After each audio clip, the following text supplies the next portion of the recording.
안녕하십니까. 구수한 이야기를 담은 친구 같은 성주방송 92.7MHz 손정자의 두루치기에서 오늘은 삶을 죽음에게 묻다와 믿음이라는 모험 그리고 요람에서 무덤까지 7년 주기 순환에 대한 이야기를 하려고 합니다. 먼저 삶을 죽음에게 묻다란 이야기가 되겠습니다.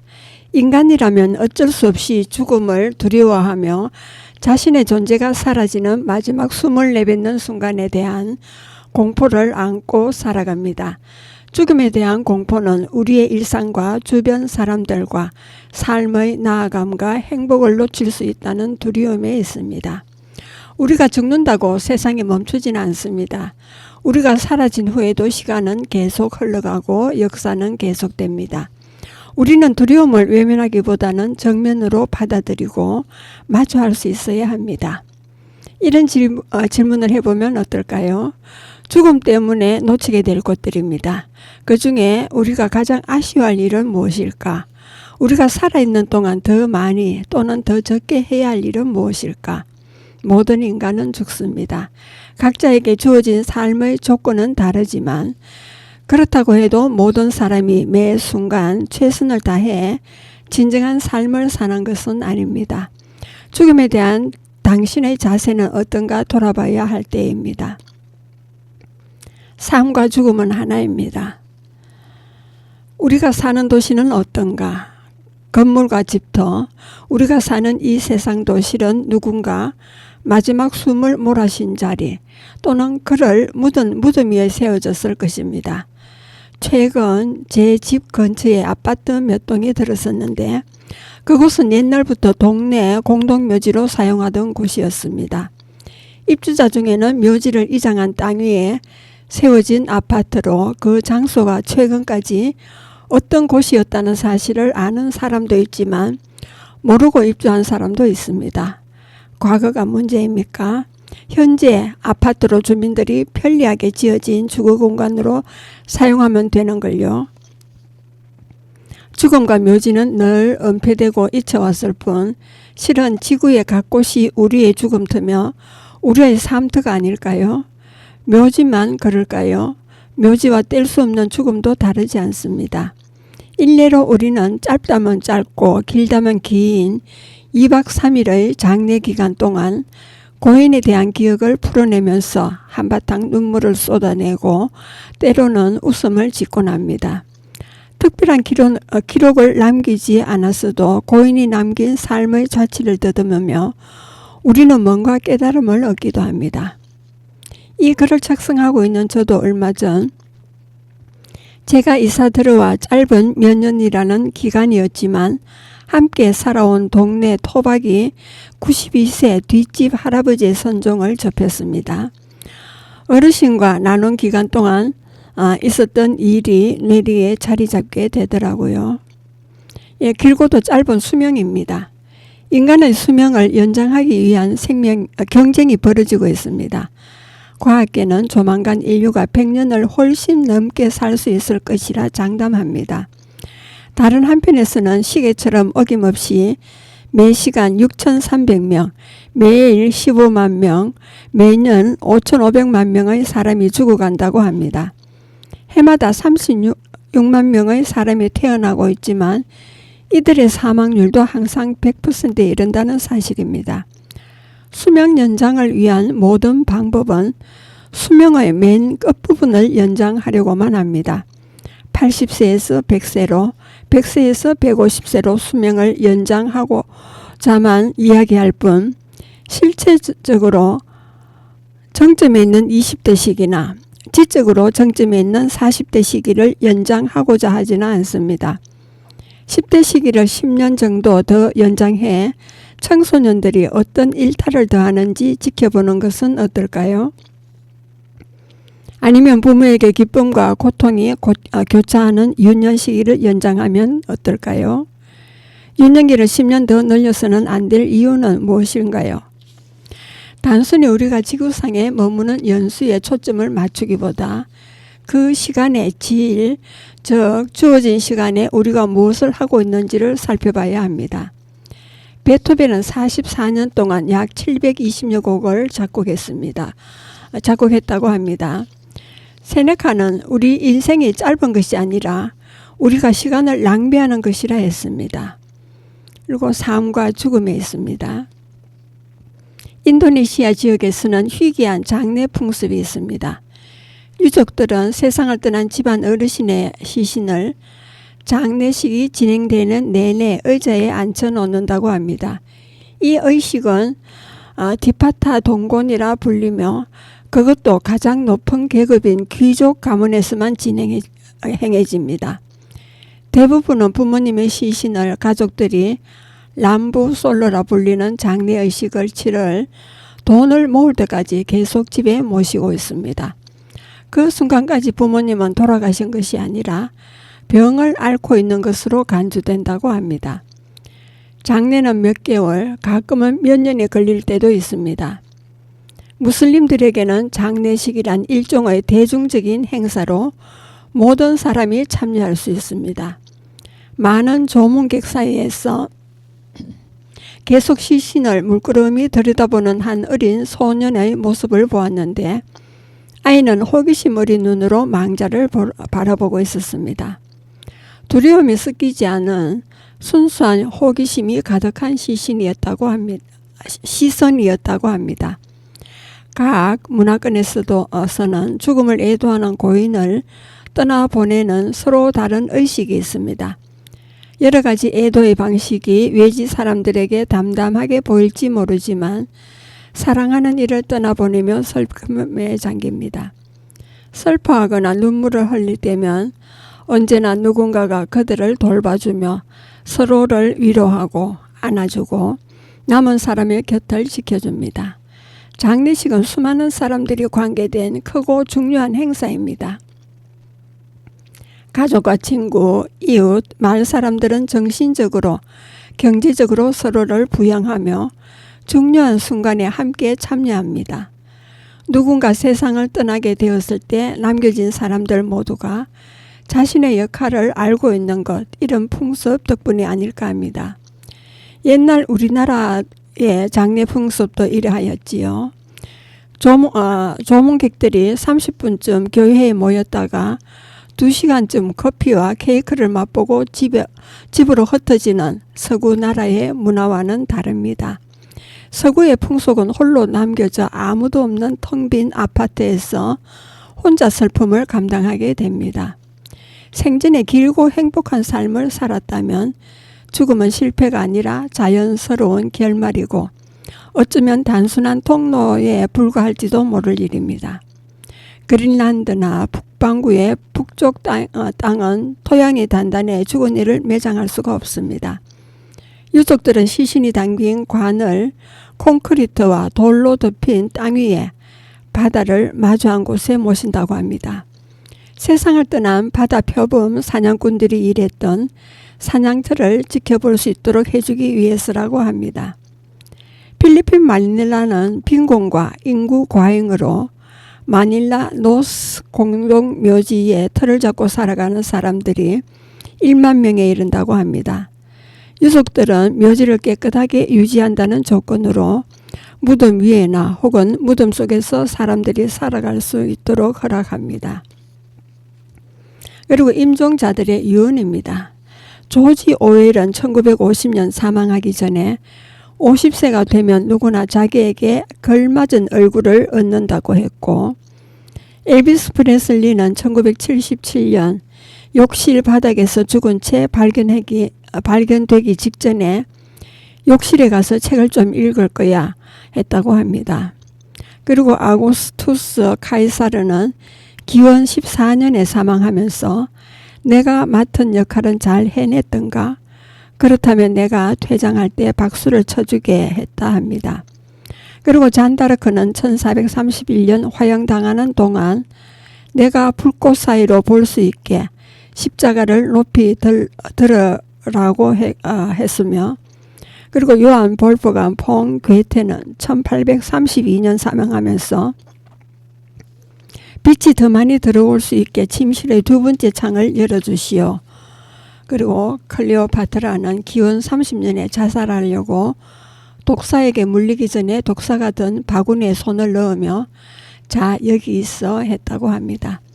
영국의 엘리자베스 1세 여왕은 1603년 사망하면서 한순간만 더 살 수 있다면 내가 가진 모든 것을 내놓을 텐데 라고 했고, 영국 왕세자비인 다이애나 스펜스는 1997년 교통사고로 치명상을 입은 후 사망하면서 신이시여 이게 무슨 일입니까? 라고 했다고 합니다. 그리고 카를 마르크스는 1883년 사망하며 저리 나가시오. 유언이란 살아서 충분히 말하지 못한 어리석은 자들이나 남기는 거요 라 했고, 볼테르는 1778년 사망하며 사제가 사탄을 부정하라고 요구하자 지금은 새로운 적을 만들 때가 아닐세라 했다 합니다. 그리고 소크라테스는 399년 사망하면서 사형 선고받고 동미나리 독약을 마시기 전에 크리톤 아스클레오피스에게 닭 한 마리를 빚졌다네 자네가 대신 갚아주게라 유언했다고 합니다. 그리고 베토벤은 1802년 내가 죽은 후 사람들이여 훗날 당신들이 이 글을 읽는다면 내게 잘못 대했음을 반성하기 바랍니다. 불행한 사람이라면 자기와 같은 처지였던 누군가가 선천적 장애에도 불구하고 갖은 노력을 기울여 훌륭한 예술가와 위인들 사이에서 나름 인정받는 사람이 되었다는 사실을 기억하며 스스로 위안 삼기를 바란다. 내 동생 카를에게 내가 죽은 후에도 슈미트 박사가 살아있다면 그에게 내 질병에 대해 설명해 달라며 내 이름으로 부탁하고 이 유서를 내 병력 기록에 첨부해서 적어도 내가 죽은 후에라도 세상 사람들이 나를 이해할 수 있게 해주었으면 한다고 합니다. 그리고 중간을 생략하고 나는 다가오는 죽음을 기꺼이 맞이할 것이다. 내가 가진 예술적 역량을 모두 보여주기 전에는 비록 내 운명이 가혹할지라도 죽음이 조금 늦게 와줬으면 좋겠다. 하지만 일찍 찾아오더라도 나는 만족한다. 이 끝없는 고통에서 벗어날 수 있을 테니 나는 죽음을 의연하게 맞이할 것이다. 잘 지내고 내가 죽더라도 잊지 말아다오. 살면서 너희를 자주 생각했고 너희를 행복하게 해줄 방법을 고민했으니 내게 그럴 자격은 충분하다고 유서에 적었다고 합니다. 그리고 좋은 죽음이란 무엇인가입니다. 90대 중반으로 접어든 할머니는 세상과 이별할 준비가 되었다면서 스스로 스위스로 데려가 주었으면 좋겠다고 하셨다고 합니다. 그러면서도 단호하지만 두려운 표정으로 어떤 사람에겐 죽음이란 정해진 고통을 의미한다. 그래서인지 우디 앨런은 죽는 것이 두렵진 않지만 죽음이 일어나는 동안 그 자리에 있고 싶진 않다고 재치 있게 말한 바 있습니다. 그리고 알스토파네스는 당신이 잃은 친구들은 죽은 것이 아니라 당신이 어차피 가게 될 길을 당신보다 두세 걸음 먼저 갈 뿐일세 하고 말했고, 그리고 사후생에는 존재할까라 생각한 사람이 나는 2번을 시신을 보았는데 그중 하나만 기억한다고 합니다. 다정했던 신부님은 싸늘하게 변한 채 성당 입구에 누워 헐구로 돌아가다라는 유명한 표현이 사실임을 보여주었습니다.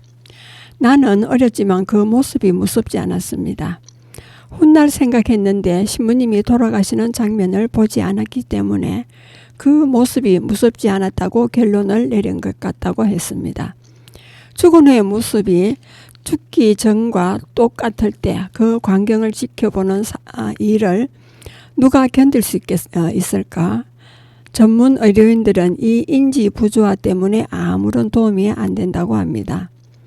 그리고 스토아 학보는 죽음에 대해 대비하기 위해 메멘토 모리를 연습하라고, 즉 우리는 언젠가는 죽는다는 것을 날마다 기억하라고 제안했다고 합니다. 이 연습에는 사랑하는 사람이 이미 세상을 떠났다고 상상하는 일도 포함됩니다. 이렇게 상상해 보면 사랑하는 사람이 아직 살아있다는 사실에 감사함을 느끼게 될 것입니다. 인생이 유한하다는 사실을 받아들인다면 우리는 그들을 잃은 슬픔도 정신적으로 잘 대비할 수 있을 것입니다. 한 아버지는 나는 공항에 갈 때마다 다시는 우리 아이들을 보지 못할 것처럼 마음속에 아이들의 모습을 새겨둔다고 합니다. 출장을 다녀온 후 아이들과 내가 살아남아서 또 다시 우리가 죽지 않은 존재인 척 할 수 있다면 그 일 자체가 기적인 셈이라고 했습니다. 저도 타지로 볼 일이 있어 나갈 때는 청소를 하고 정리정돈하는 습관이 있습니다. 나에게 어떤 일이 있을지 모르기 때문이지요. 머리로는 우리 아버지가 영원히 사실 것이라 기대하지 않습니다. 하지만 아버지가 돌아가시는 모습을 상상하면 속이 불편해집니다. 만약 아버지에게 내세가 없다면 아버지의 사망은 삶이 죽음을 이기지 않고 선이 악을 파괴하지 않고 빛이 어두움보다 앞설 수 없다는 것을 분명하게 보여줄 것입니다. 아버지가 세상을 떠난 그 순간이 되어야만 나는 내 입장이 무엇인지 알게 될 것입니다. 불멸을 믿는 것은 속임수가 아니지만 우리가 사후 세계에 관해 전혀 모른다는 사실을 부정하는 것은 속임수가 맞다고 마리아나 알렉산드리 텍사스 대학교 철학과 교수는 말했습니다. 죽음은 편도 여행만 허락합니다. 수술을 받아본 사람은 흔히 수술대 위에서 몇 시간 동안 죽었었어라고 말하기도 하는데 이 말은 수술을 위해 신체 기능을 잠시 억제해 둔 것을 뜻합니다. 사람이 정말 죽었다면 그 사람은 이렇게 말할 수 없지 않은가요? 생물학적 개념으로서의 죽음은 편도 여행만 허락할 뿐이라고 패트릭 스톡스 디킨 대학교 철학과 교수는 말합니다. 그리고 냉동 보존된 환자를 생각해 보자입니다. 이들이 생명 활동을 멈추었을 때 이들의 신체는 가능한 한 빨리 영하 130도씨로 냉동됩니다. 미래의 의학이 이들을 치료할 방법을 찾아내리라고 희망하기 때문입니다. 여러 나라에 이런 방식으로 냉동된 사람이 몇백 명이 된다고 합니다. 100년 후에 우리가 살아있지 못할 것을 한탄하는 것은 100년 전에 살아있지 못했던 것을 후회하는 것과 마찬가지로 어리석다고 미셸 더 몽테뉴는 말합니다. 그리고 데스, 죽음입니다. 인간이 두려워해야 할 대상은 죽음이 아니라 정말로 두려워해야 할 것은 자기 인생을 살지 않은 것이라고 마르쿠스 아우렐리우스는 말합니다. 무릎을 꿇은 채로 사느니 두 발로 서서 죽겠다며 에밀리아노 사파리는 말했고요. 가까운 사람을 먼저 떠나보내는 일은 감히 상상할 수 없는 어둠이라고 아이리스 머독은 말합니다. 죽음은 바람보다 빠르고 가져간 것을 결코 되돌려주지 않는다며 한스 크리스티안 안데르센은 말합니다. 그리고 죽음에 관한 생각들입니다. 어떻게 하면 오래 살 수 있을지 너무 많이 생각하는 사람은 평화롭게 살 수 없습니다. 라고 세네카는 말했고요. 죽음은 검은 낙타입니다. 이 낙타는 누가 사는 집이든 그 앞에서 무릎을 꿇는다고 앞된 카데르는 말했고요. 죽음의 신을 두려워 말아요 라고 도널드 로저는 말했습니다. 누구든 죽음을 맞이하기까지는 행복한 사람이라고 부를 수 없다고 아에스킬로스는 말했고요. 우리는 숨을 한번 내쉴 때마다 죽음을 향해 한 걸음씩 다가간다고 알리븐 아비탈리브는 말했습니다. 죽음이 좋은지 나쁜지 어떻게 아는가라고 장자는 말했고요. 죽는 것은 태어나는 것과 마찬가지로 자연스러운 일이다. 갓난 아기에게는 태어나는 것이 죽는 것만큼 고통스러울 것이라고 프랜체스 베이컨은 말했습니다. 그리고 선생님, 아무도 죽음을 기꺼이 받아들이지 않습니다라고 아리스토파네스는 말했습니다.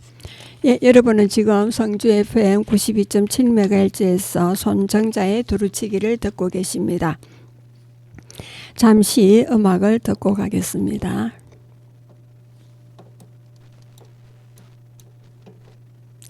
예, 전유진의 숨어 우는 바람 소리가 되겠습니다.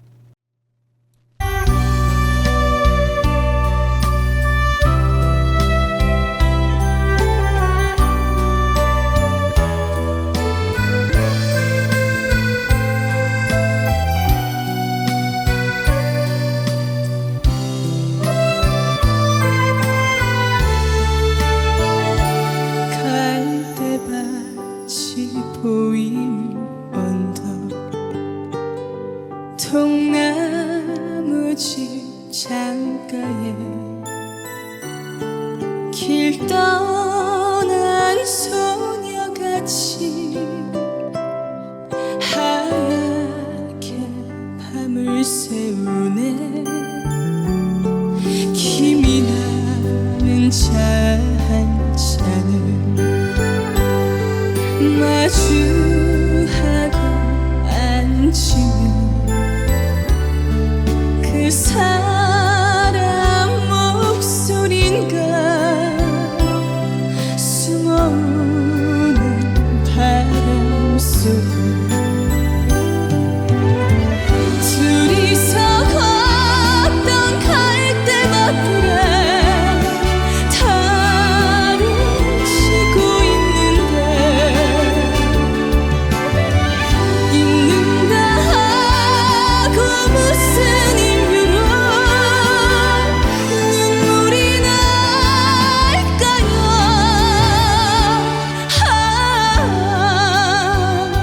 길 잃은 사슴처럼 그리움이 돌아오며 쓸쓸한 갈대숲에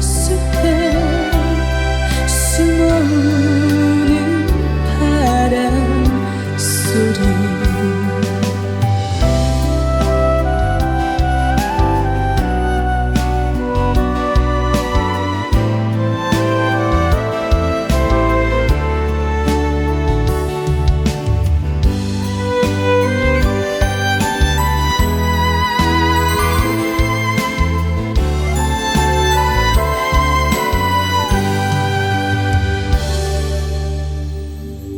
둘이서 걷던 갈대밭길에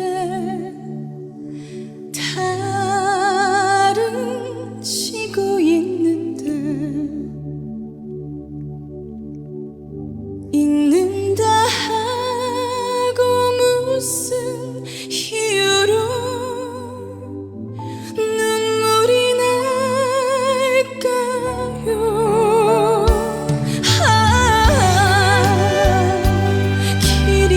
사슴처럼 그리움이 돌아오며 쓸쓸한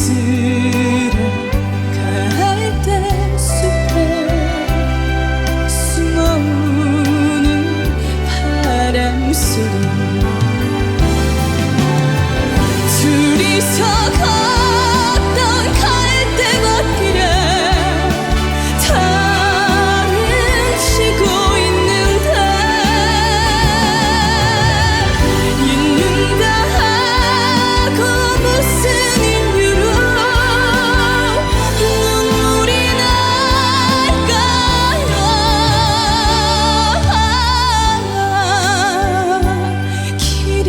사슴처럼 그리움이 돌아오며 쓸쓸한 갈대숲에 숨어오는 바람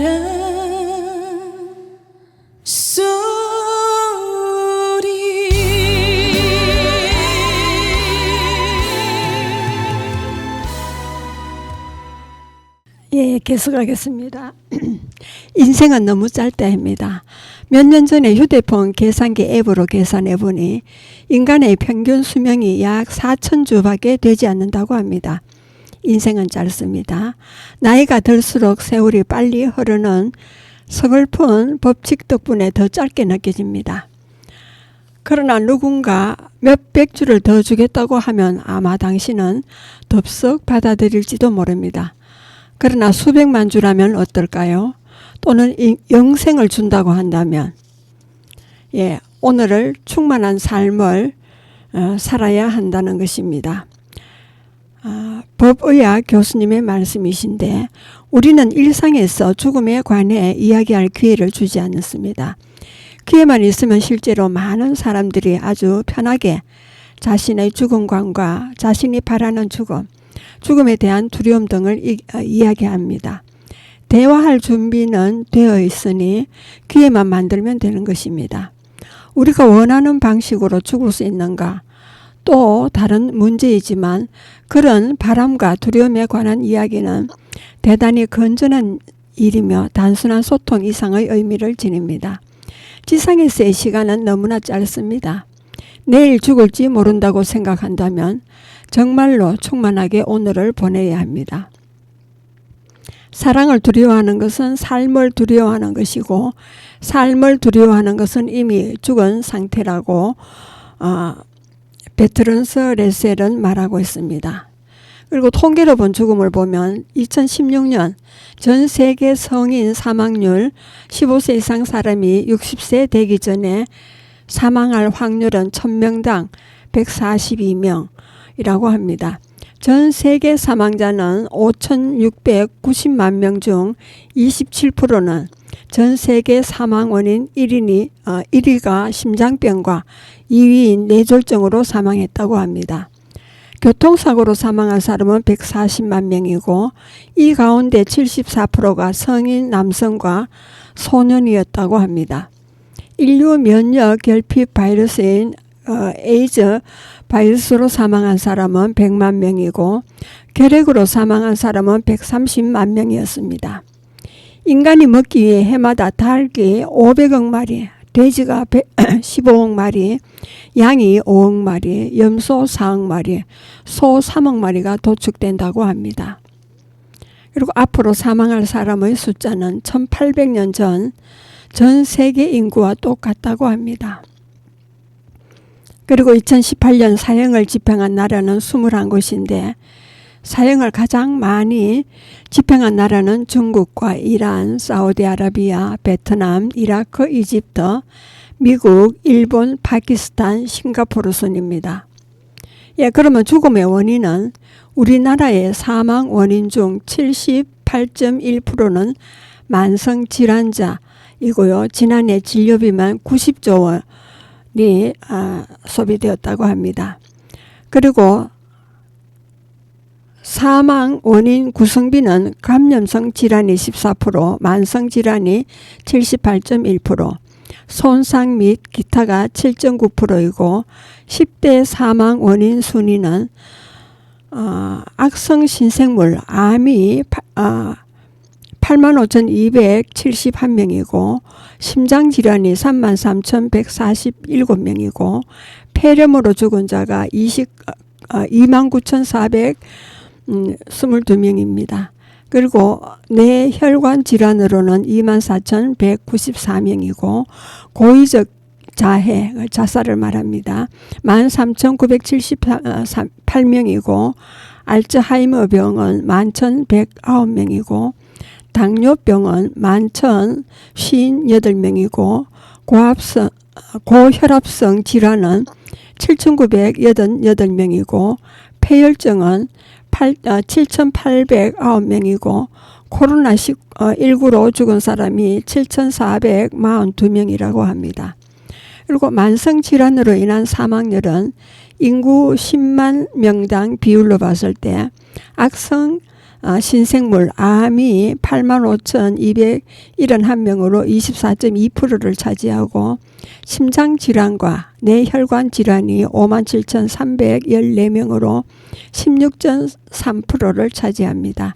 그리고 만성호흡계통 질환인 15,825명으로 4.4%를 차지하고 당뇨병은 11,058명으로 3.1%를 차지합니다. 그리고 지난해 사망한 10명 중 7명 이상이 만성질환으로 사망한 것으로 조사가 되었습니다. 만성질환으로 인한 사망 원인 중 암, 심장질환, 알츠하이머병, 당뇨병, 고혈압질환 등은 증가한 것으로 나타났습니다. 다만 전년보다 만성질환으로 인한 사망자 수는 다소 줄었다고 합니다. 그리고 예청자 여러분은 묘비명을 생각해 본 적이 있습니까? 예, 저는 없습니다. 아직 죽음이 멀리 있다고 생각하기 때문이겠지요. 예, 묘비명을 적으신 분은 1868년 카바는 내 낡은 몸이여 잎사귀 끝에서 무거운 몸을 톡 떨구는 물방울 같구나 라고 했고, 1768년 하쿠인 에카쿠는 오 젊은이들이여 죽음이 두렵거든 지금 죽으라. 한 번 죽으면 다시 죽지 않아도 되니까 라고 말했습니다. 그리고 1278년 도류는 30년 넘는 동안 무로 돌아가려 노력했다.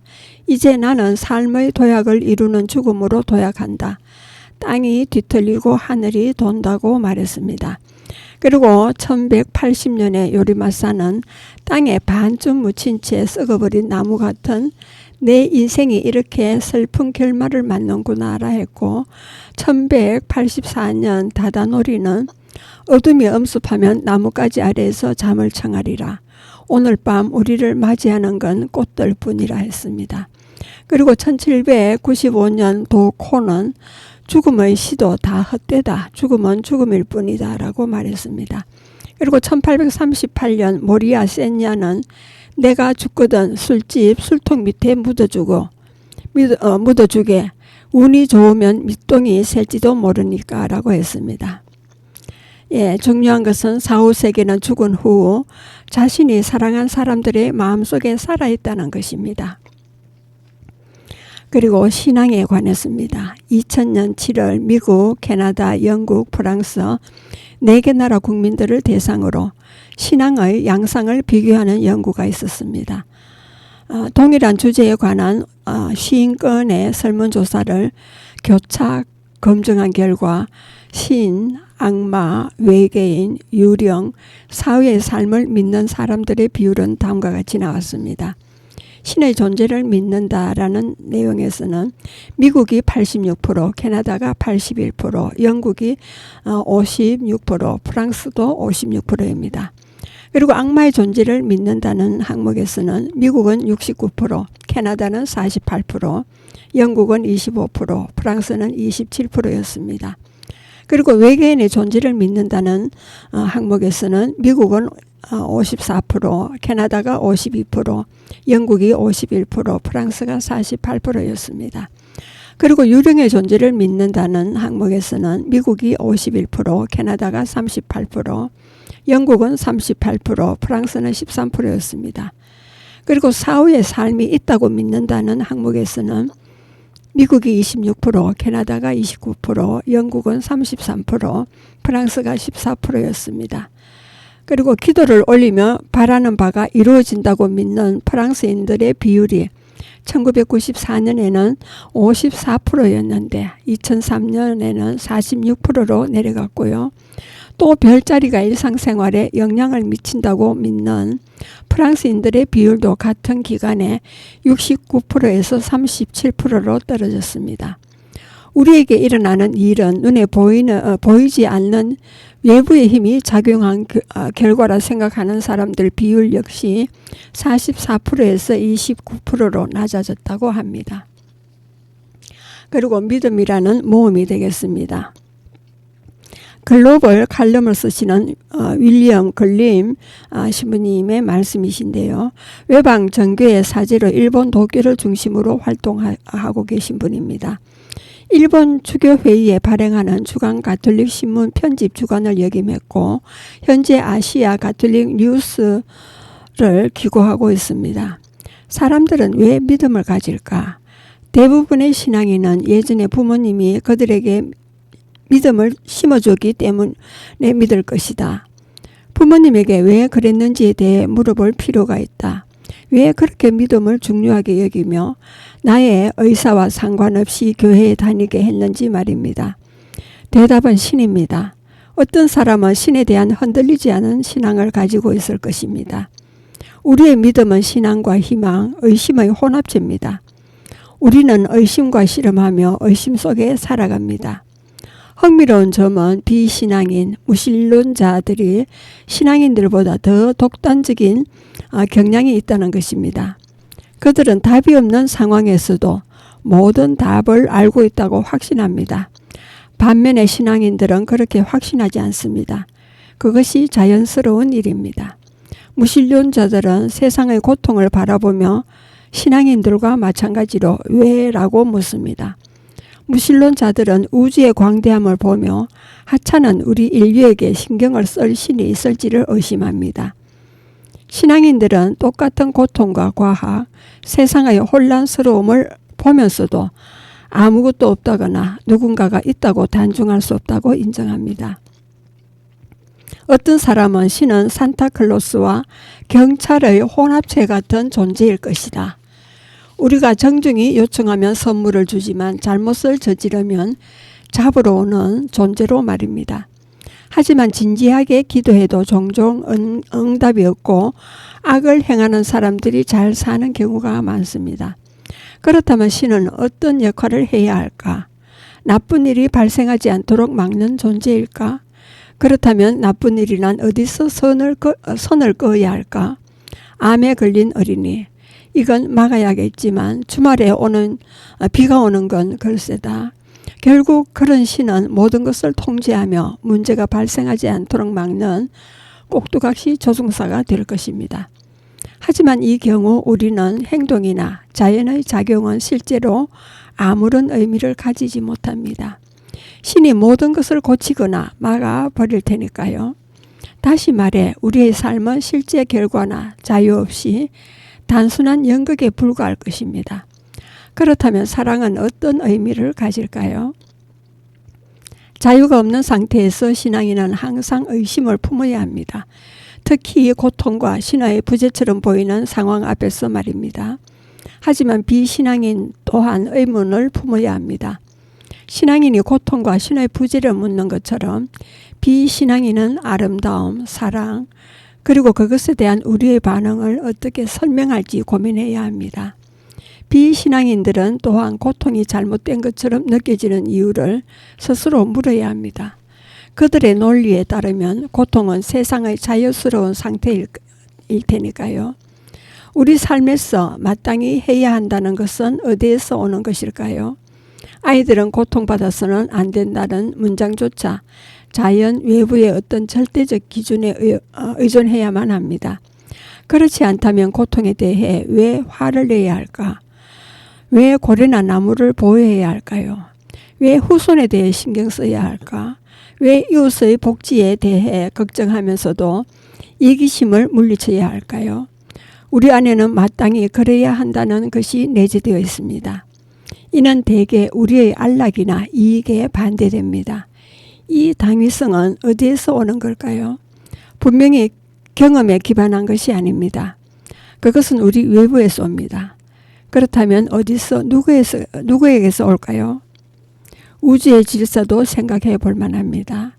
우주의 수학적 구조를 이해하는 것은 우리의 생존에 아무런 이득이 없지만 우리 안에는 그것을 이해하려는 열망, 그것을 더 깊이 알려는 열망, 그것이 얼마나 이성적으로 조직되어 있는지에 대해 경탄하려는 열망이 있습니다. 이와 관련해서 우주의 기원에 대한 현재의 빅뱅 이론을 처음 제안한 벨기에 천문학자 조르주 르케트르가 가톨릭 신부였다는 사실을 떠올려 볼 만합니다. 그리고 긍정적인 질문, 왜 무 대신 어떤 것이 존재할까? 결국 그것은 선택의 문제입니다. 어느 쪽도 절대적으로 확실하지 않기 때문입니다. 그렇기 때문에 신앙인과 비신앙인 모두에게 그것은 신념에 관한 행위입니다. 하지만 믿음을 선택하는 것이 무신론보다 현실을 더 근본적으로 다룬다고 생각합니다. 그리고 믿음을 선택하면 의심과 명백히 반대되는 증거를 무신론보다 더 잘 수용할 수 있습니다. 신앙인에게는 믿음을 선택할 의지가 있습니다. 우리는 공동체를 형성합니다. 공동체를 통해 우리의 믿음은 끊임없이 갱신되고 그것에 반대되는 증거들 앞에 끊임없이 지지받을 수 있기 때문입니다. 성숙한 신앙인은 그 선택이 갖고 있는 합의를 이해할 필요가 있습니다. 신앙인은 의심과 끊임없는 성장의 필요성을 정직하게 마주합니다. 왜냐하면 우리가 목적을 가지고 있으며 목적을 위해 존재한다면 우리의 삶 모든 것이 그 선택에 의해 믿음을 살아가는 모험을 향한 우리의 의지에 의해 형성되어야 하기 때문입니다. 여러분은 지금 성주 FM 92.7MHz에서 손정자의 두루치기를 듣고 계십니다. 잠시 쉬었다 가겠습니다. 윤신혜의 인생이란 노래가 되겠습니다.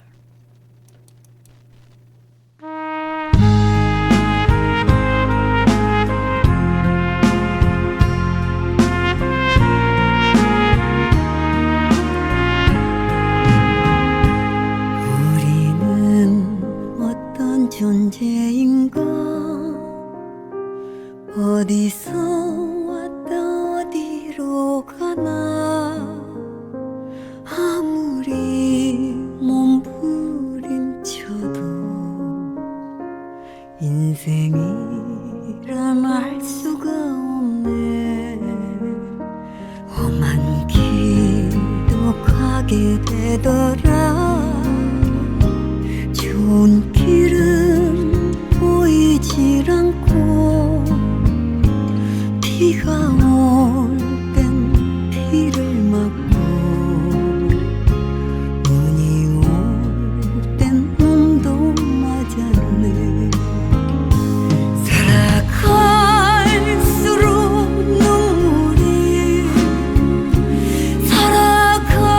살아갈수록 외로움이 웃어도 가슴이 아프다. 검은 머리만 하얘지니까 가만히 생각해보니 당연한데 왜 눈물이 날까.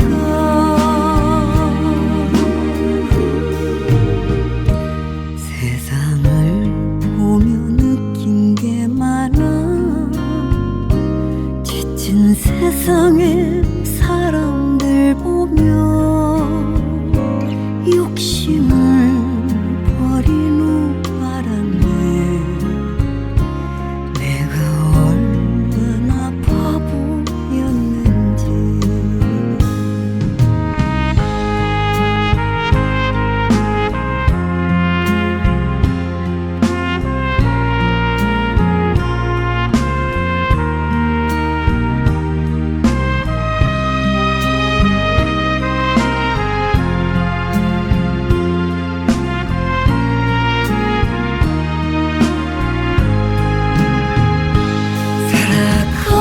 살아갈수록 눈물이 살아갈수록 외로움이 웃어도 가슴이 아프다. 검은 머리만 하얘지니까 가만히 생각해보니 당연한데 왜 눈물이 날까.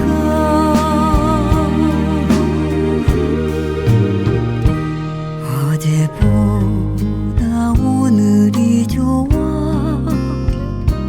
또 다른 희망이 있으니 당신만 내 곁에 있다면 뒤늦게도 나는 행복해. 당신만 내 곁에 있다면 뒤늦게도 나는 행복해.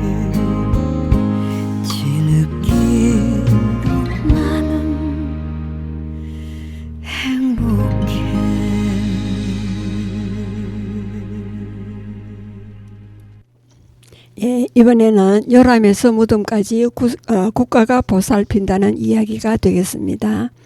1942년에 영국의 베버리지 보고서의 사회보장제도에 대한 목표를 표현한 구호로 태어나는 순간인 요람에서 무덤까지는 사람이 태어나서 죽기까지 일생의 기간을 의미합니다.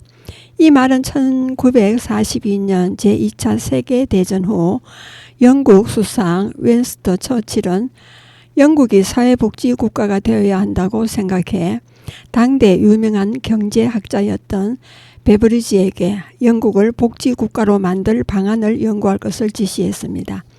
그해 1943년 3월 처칠 총리는 라디오에 출연해서 사회보험에 대한 중요성에 대해 이야기하면서 처음으로 요람에서 무덤까지라는 말을 사용해 오늘날까지도 유명해진 말입니다. 오늘날에는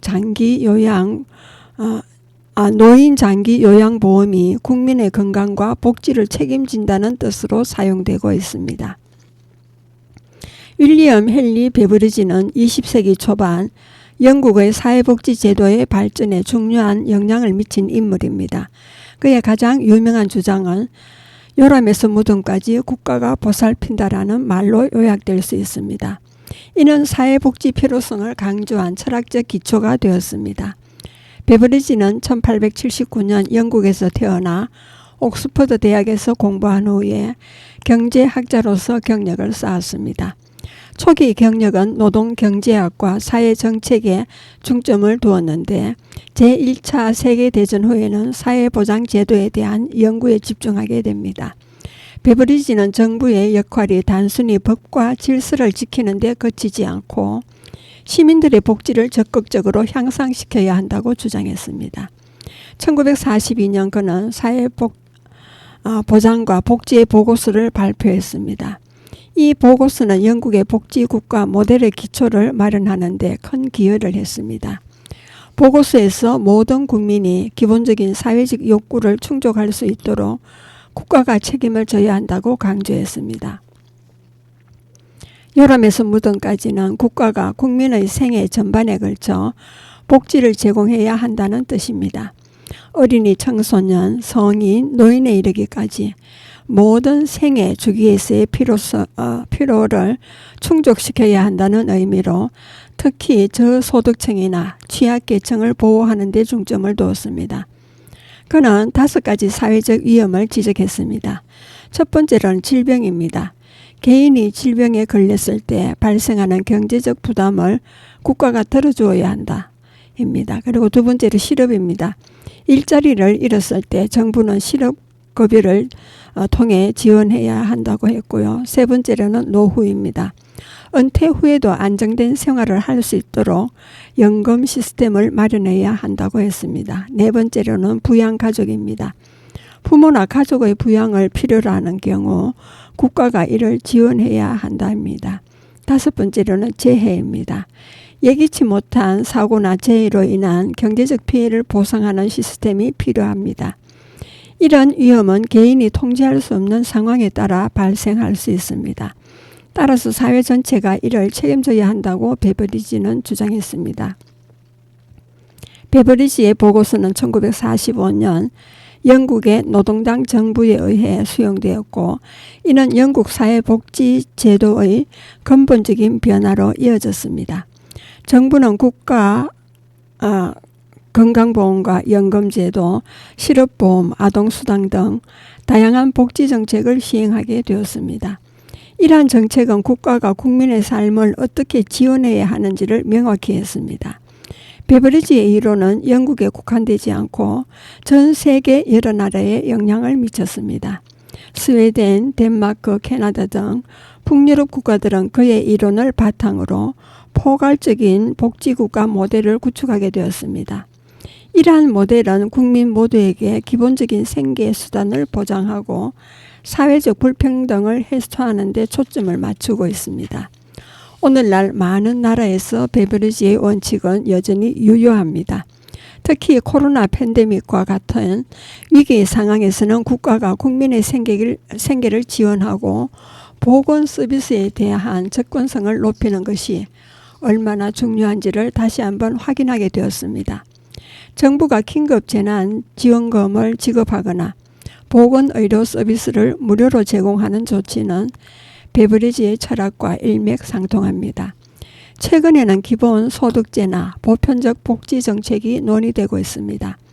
이러한 정책들은 베브리지의 요람에서 무덤까지 원칙을 현대적인 맥락에서 조명하고 있습니다.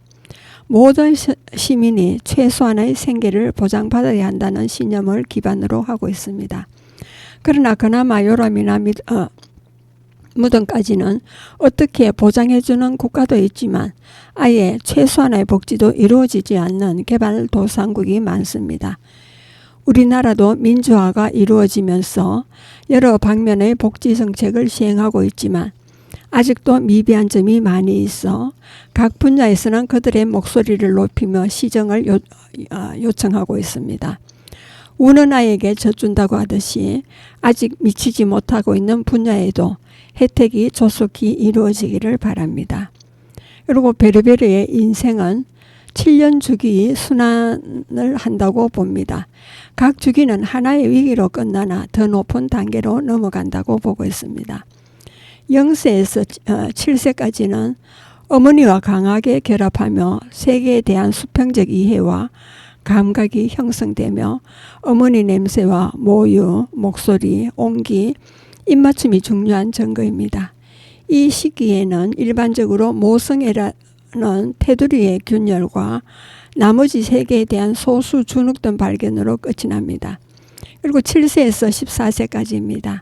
아버지와 강하게 결합하며 세계에 대한 수직적 이해와 인격 형성으로 이 시기에는 아버지가 새로운 파트너가 되어 가정이라는 테두리 밖에 있는 세계를 발견하도록 도와줍니다. 아버지는 새로운 중구로 인정되어 존경의 대상이 됩니다. 그리고 14세에서 20세까지입니다. 사회에 대한 반항과 물질에 대한 이해, 사물을 헤아리는 지능적 지력이 형성되고 사춘기의 위기 등 젊은이들은 세상을 변화시키고 기존 질서를 파괴하고 싶어 합니다. 그들은 반항적인 모든 것과 격렬한 음악과 독립에 대한 욕구, 소외된 청소년 집단과의 결합, 가치의 수용, 낡은 가치에 대한 경멸에 이끌립니다. 이 시기는 가정이라는 테두리로부터 벗어나는 것으로 끝이 납니다. 21세에서 28세까지입니다. 사회에 편입되고 반항 다음의 안정화와 세계를 파괴하는 데 이르지 못한 젊은이들은 앞선 세대보다 더 잘 해보겠다는 의지를 가지고 세계에 통합됩니다. 그들은 부모의 직업보다 더 좋은 직업을 찾고 부모의 삶보다 더 좋은 삶을 추구하며 부모보다 더 행복한 커플을 이루고자 합니다.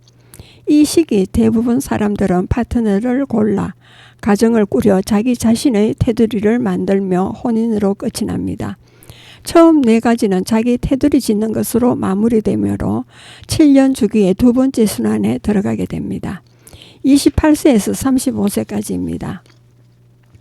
가정의 공고화와 혼인과 주택과 자동차에 이어 자녀들이 생기고 가정 내에 재산이 축적됩니다.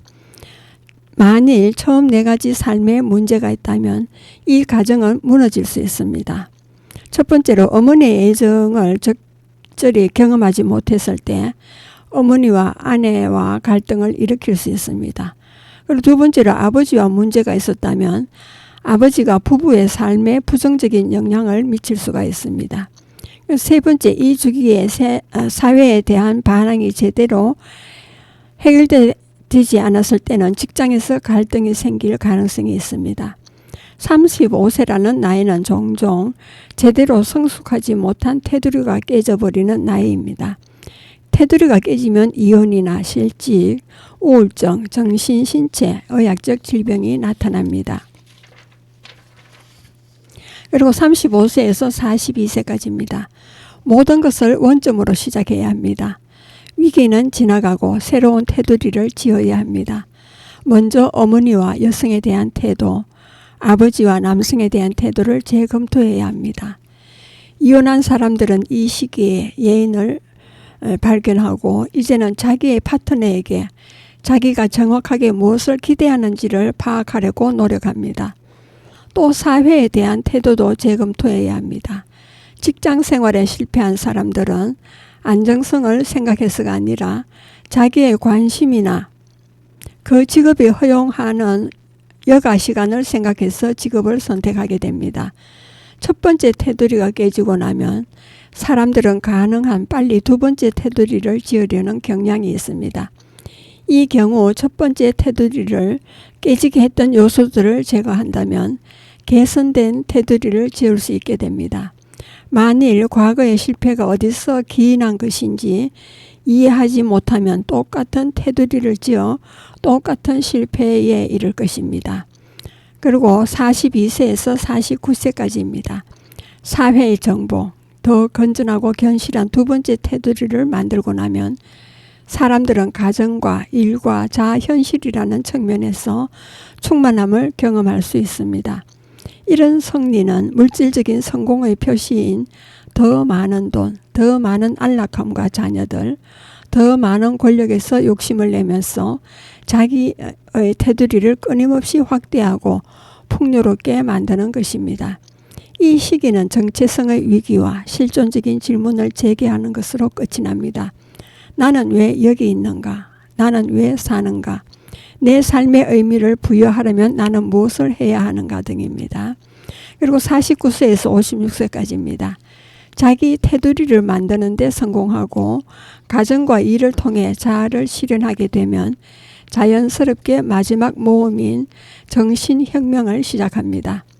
완전한 지혜에 도달하려는 이 정신적인 탐색은 만일 집단의 안일함이나 기존 사상의 편의성에 빠져들지 않고 정직하게 수행된다면 여생을 다 바쳐야 하는 기나긴 여정이 될 것입니다.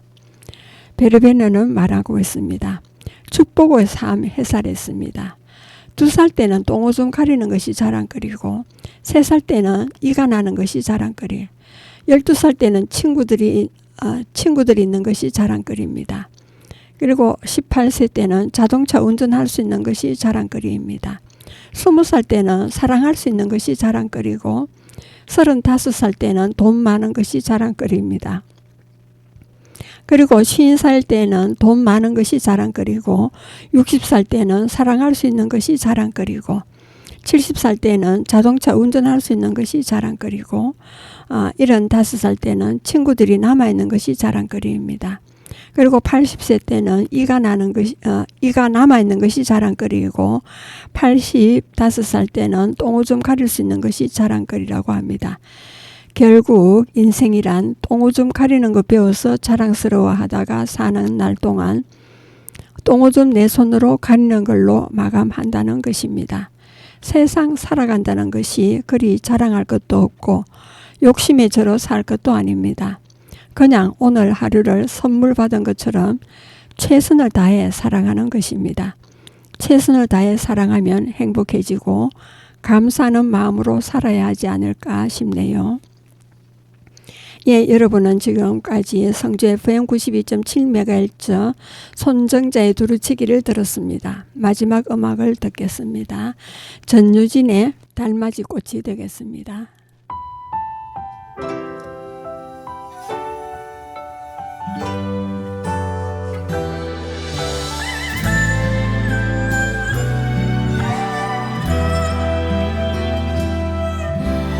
흰 눈이 녹은 기찻길에서 손에 거의 접어둔 편지,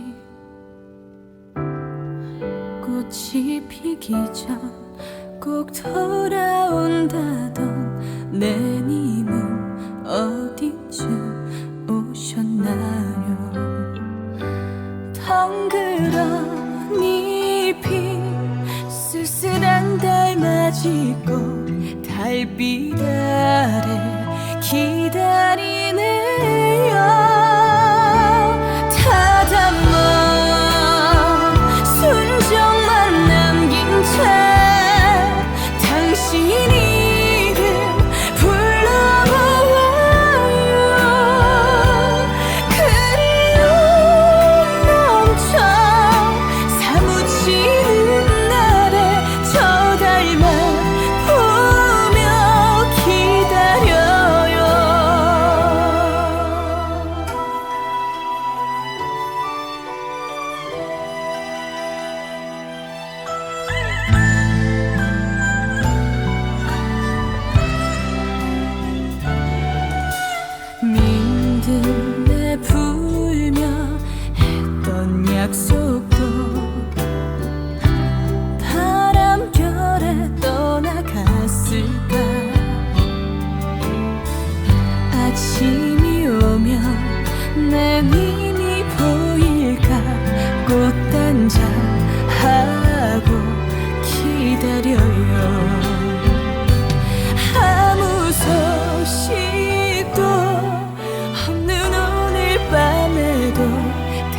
빛